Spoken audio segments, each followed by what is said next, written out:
going along with a subject that we've been relating about, knowing God, His nature, His thoughts, His purposes, and His ways, I want to share something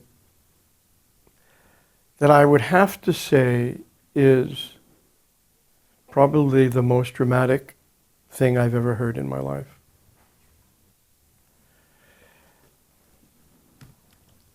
I can't really recount to you the steps that I went through to come to the understanding that I'm going to unfold now. But it's earth-shaking.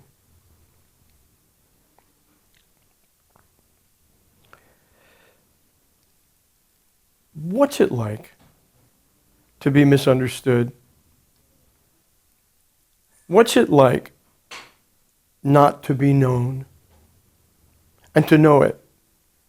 Can you imagine? Yet, I'm sure that all of us have experiences, and maybe some of us, it's the story of our lives, where we don't feel anybody understands us, really knows us. Is there anything really worse than being alone, really alone? And beyond whether there's physical bodies around us, people that we hang out with, but if we don't feel that somebody knows the very depth of our hearts, it ends up being a pretty lonely existence. When God was creating, as we read in Genesis, He said, it's not good for man to be alone. So we think about the fact that God creates us in His image, and He says that it's not good for us to be alone. So it's not a far stretch to take by inference that this is God's feeling, that He desires family. He desires to be surrounded by people that really know Him. There's a verse in 1 Corinthians chapter 13. It says, now we see in a mirror dimly, but then face to face. Now I know in part, but then I shall know, just as I am known. This little phrase, I shall know just as I am known, I would suggest that the blessing of that is God's. That I will know Him just as He knows me. And I would again suggest to you that there is perhaps no deeper longing in our Father's heart than that He would truly be known. Okay, holding that thought in mind, I want to walk through a couple of pictures and sort of build something here. When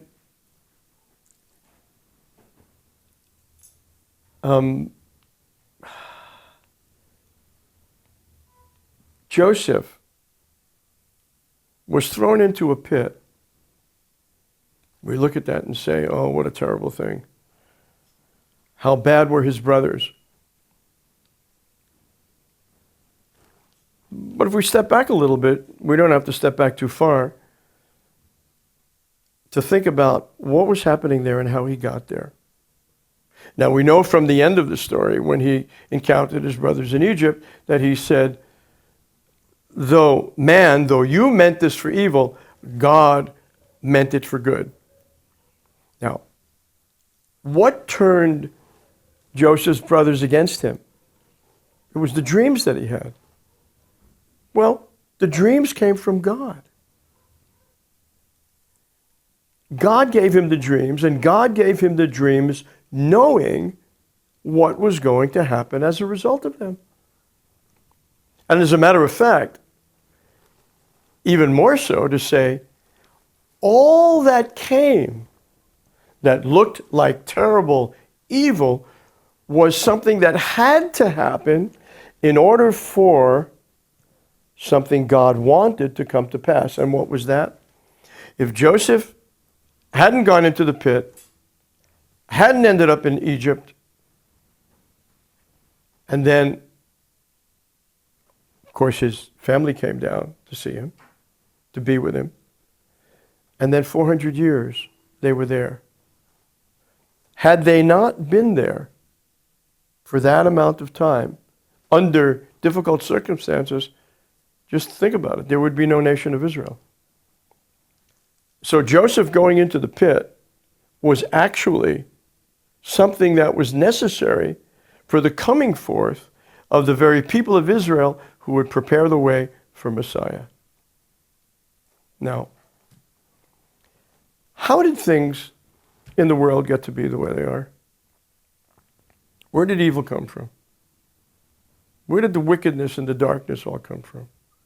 Well, we know it came from an angel that fell, taking a host of angels along,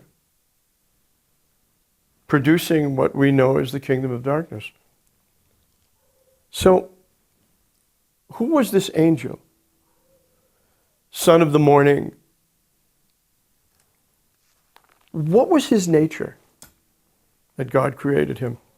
We read in Ezekiel chapter 28,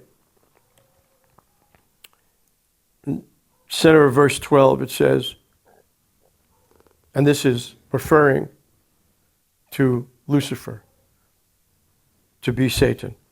It says, you were the seal of perfection, full of wisdom and perfect in beauty.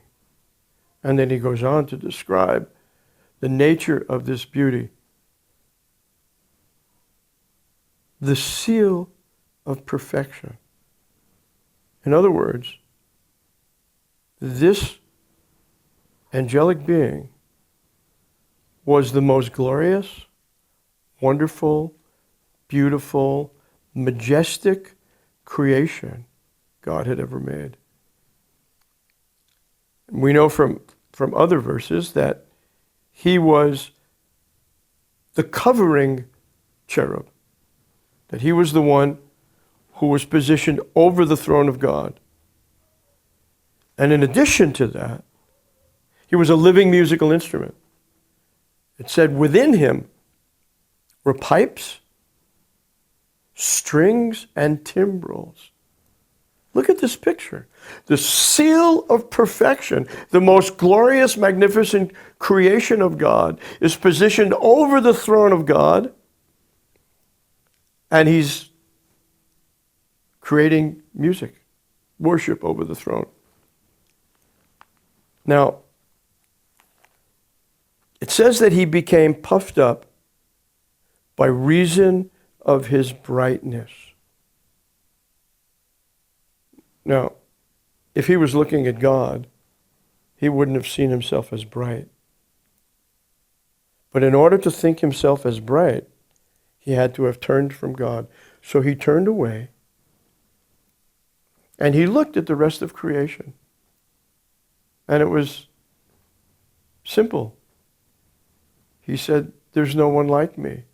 I am the most majestic, wonderful, glorious creature that there is. And as a result of that, he fell from his place, having been puffed up, and then all of the darkness came, and all of the sin came that necessitated Yeshua going to the cross to atone. Now consider this. like Joseph's dreams. When God gave Joseph the dreams, he knew where it was going to end up. When God created Lucifer the way he did, he knew what was going to happen. He didn't have to create Lucifer that way. He could have created him at the level of Michael, of Gabriel, and of any of the other angels, but he created him in such a way that he stood out. And it says, the very seal of perfection. Now, why did he do that? Because he knew where it was going to end up. And what I think we need to consider is that God, strange as this sounds, for some reason, and we'll get to it, he needed all of that darkness to come. Oh, why would that be? And consider this. He needed the cross. Not just to atone for sin, because had he created Lucifer differently, the whole scenario would have not come to where it had come. But he needed to go to the cross. And what happened in the cross is we saw the nature of God and the heart of God in a way that we never, ever would have imagined it. It's actually one step, if you will, beyond the picture that comes from the still, small voice that Elijah heard. And thinking now that God's passion is to be known in the depth of his being. And in looking at the cross, it speaks something to us. It tells us of God's vulnerability. That's quite a word. That means he's touched deeply by everything. He doesn't have a wall up in front of him. He's vulnerable. What we do, what we think, what we say, what we don't do, it really affects him deeply. He couldn't have told us this and us understand it, but we had to see it.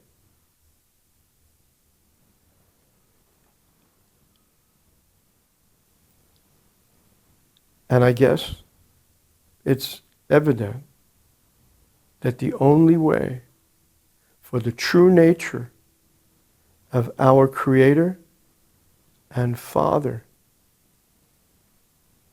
was that he would so expose himself and give himself so as to hang on that cross. It was the only way that we would really know him. And that's the point of this. There's some strange thoughts here that kind of need to sit with, and just got to connect the dots. You have to go step by step and say, what happened as a result, and he knew this, and why did he do it? And then when we get to the end of it, you'd say, well, why did he want that? And it came to me as I asked that question, you might say, as revelation. What came was the word vulnerable. That he needed us to know that that was who he really is. How much that affects the way we think of life and creation and God. Praise the Lord. Praise the Lord. Praise the Lord.